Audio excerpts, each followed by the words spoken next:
In the freezing winter of 1348, inside a dimly lit workshop in Central Europe, a master leatherworker drives a thick iron needle through 5 layers of hardened ox hide. Without warning, the blunt back end of the needle slips under heavy pressure, instantly spearing backward through his thumb and shattering the bone beneath. In the medieval world, an injury like this wasn't just a painful workday mishap, it was a death sentence. Infection from a single puncture wound regularly triggered fatal sepsis, claiming the lives of thousands of tailors, sailmakers, and cobblers every single year. To stop the bleeding, humanity engineered a deceptively simple piece of armor, a tiny dimpled shield forged from bone, brass, and precious metals, designed explicitly to absorb thousands of pounds of pressure right at the human fingertip. This is the dark, bloody, and forgotten origin story of the thimble, historically forged under the ancient name, the Nidal. Welcome back to where it began. Look down at your hands right now, or step into any craft store,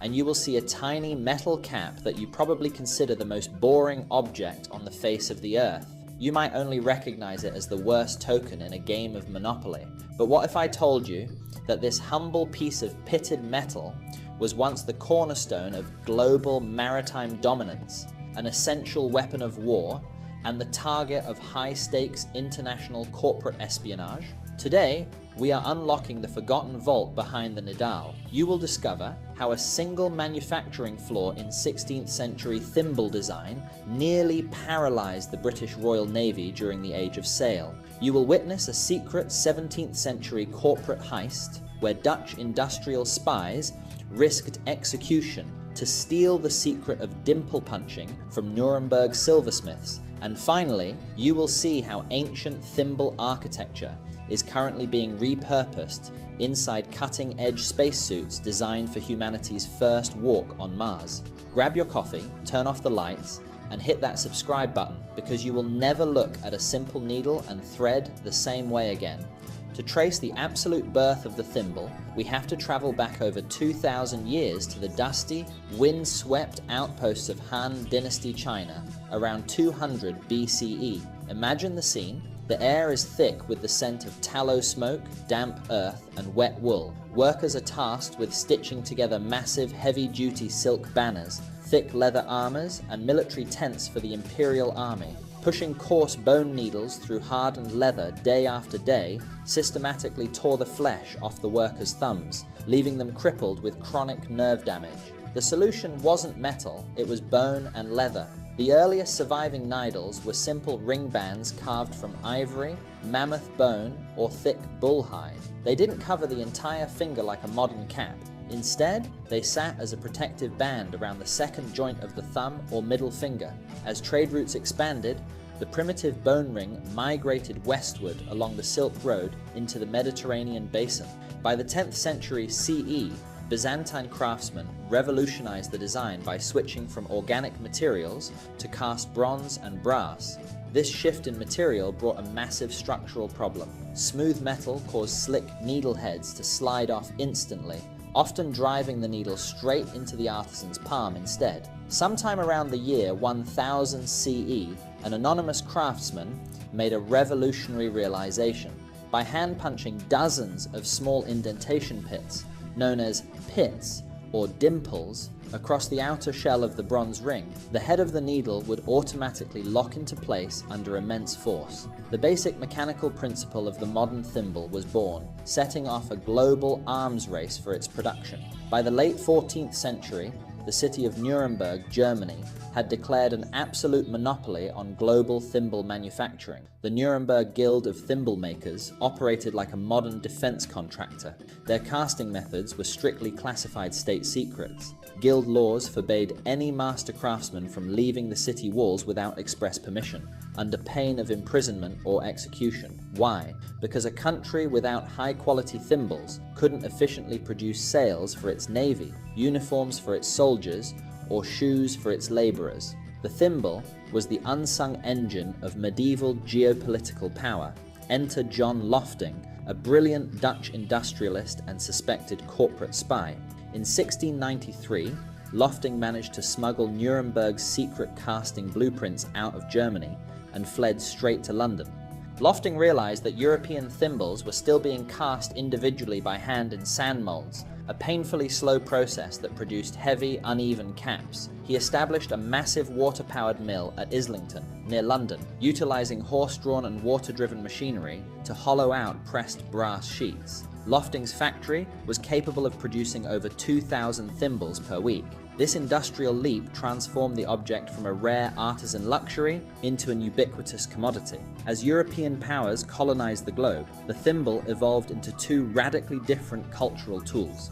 In Imperial Russia, silver and gold thimbles inlaid with precious enamels became essential dowry items for noblewomen, symbolizing domestic mastery and high social status. Meanwhile, in North America, European fur traders used cheap brass thimbles as primary currency with indigenous tribes. Native artisans quickly realized the thin brass caps resonated with a high-pitched ring, repurposing thousands of trade thimbles into decorative dress tinklers and ceremonial noisemakers. Shift 1. The sailmaker's disaster. In the mid-18th century, global naval power relied entirely on massive canvas sails that were stiff, heavy, and thick enough to withstand Atlantic hurricanes. Standard dome-shaped thimbles worn on the fingertip were completely useless. Sailmakers had to apply force using the palm of their hand to push 2-inch steel needles through rigid sailcloth. When standard thimbles repeatedly shattered under the heavy hammer blows of sailmakers' palms, ships were delayed in ports for months due to sail shortages. The crisis forced the invention of the sailmaker's palm, a radical structural pivot that abandoned the finger cap entirely in favor of a heavy leather harness, equipped with a dense, indented lead or brass anvil positioned right against the palm. This single technological modification allowed navies to repair sails at sea during combat, directly enabling Britain's dominance over global maritime trade routes. Shift 2. The Deep Drawer Revolution. By the mid-1800s, the global demand for clothing blew past all manual manufacturing limits. Sewing machines were beginning to enter factories, but hand finishing, embroidery, and domestic repair still required hundreds of millions of thimbles worldwide. The breakthrough came from a German engineer named Charles Horner, who perfected the deep drawing manufacturing technique using rolled sterling silver and steel sheets. Instead of casting molten metal, Horner used mechanical punch presses to stamp out perfectly uniform, ultra-light, seamless thimble blanks in milliseconds. To solve the issue of soft silver wearing down under steel needles, Horner patented the famous Dorcas thimble in 1884, a genius sandwich design featuring a tough core of structural steel enclosed between inner and outer layers of sterling silver. It was virtually indestructible, setting the global standard for modern manufacturing. The final major shift occurred during the material shortages of World War II. As brass, bronze, and steel were rationed strictly for military ammunition and armor plating, consumer thimble manufacturing transitioned almost overnight to synthetic polymers. Bakelite, celluloid, and eventually injection-molded thermoplastics permanently transformed the object. The thimble evolved from a rigid metal shield into an ergonomic hybrid device featuring flexible rubber sleeves, breathable air vents, and specialized rubberized grips designed for high-speed industrial textile work. Welcome to the Forbidden Archives. Here are 4 mind-blowing facts about the thimble that reveal its bizarre, hidden place in human history. Fact 1. The thimble knocking prostitution signals. In 19th century Victorian London, thimbles were used as a coded language of communication in the underworld. Prostitutes and brothel recruiters wore heavy brass thimbles on their middle fingers, using them to tap rhythmic patterns against glass windows or metal lampposts to signal clients or warn off approaching police officers without uttering a single word. Fact 2. The battlefield medical thimble. Before the invention of modern surgical clamps and sterile probes, military field surgeons in the American Civil War routinely kept smooth silver thimbles in their medical kit. When extracting lead bullets or shrapnel from deep wounds, surgeons wore a silver thimble over their index finger to prevent raw bone fragments from severing their own tendons during emergency field amputations. Fact 3. The thimble pinking school punishment. In strict Victorian boarding schools across England and North America, female teachers wore heavy steel thimbles specifically for administering corporal punishment. Known as thimble pinking, teachers would forcefully rap rebellious students on the top of their skulls with the hard metal tip, leaving painful, distinct circular bruises that didn't bleed but served as a public mark of shame. Fact 4. The world's most expensive thimble.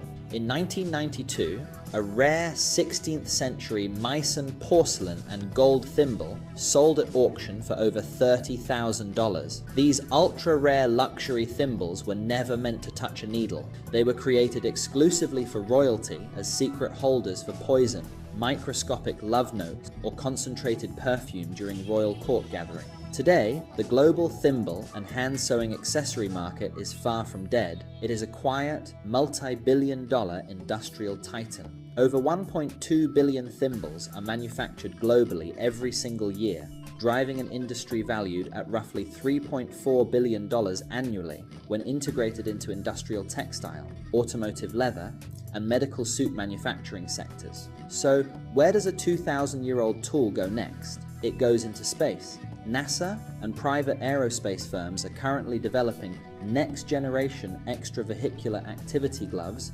embedded with flexible, liquid metal micro-thimbles. These microscopic, non-Newtonian fluid shields sit inside the fingertips of spacesuits. Under normal movement, they remain as soft and flexible as cloth, but the millisecond, a jagged piece of space debris or sharp Martian rock punctures the outer glove. The micro-thimble instantly hardens into a rigid shield to prevent explosive suit depressurization. From a carved piece of mammoth bone in ancient China to an automated micro-shield on the surface of Mars, the Nidal remains humanity's ultimate defense against the sharp edge of progress. The story of the thimble is not a story about needlework. It is the story of human resilience carved into a tiny cup of steel. It proves that the greatest revolutions in human history rarely come from giant machines or massive explosions. They come from the tiny, invisible tools that allow our hands to keep building the future without breaking. It is a quiet reminder that even our most fragile endeavors are worth building an armor to protect. Look around your house today. What other mundane, ordinary object sitting on your desk right now do you think harbors a dark, forgotten history? Let me know your thoughts down in the comments below. If this deep dive blew your mind, hit that like button, subscribe to Where It Began, and hit the notification bell. Next week, we are investigating the terrifying, corporate, crime-filled origin story of the everyday rubber band. You don't want to miss it. See you next time.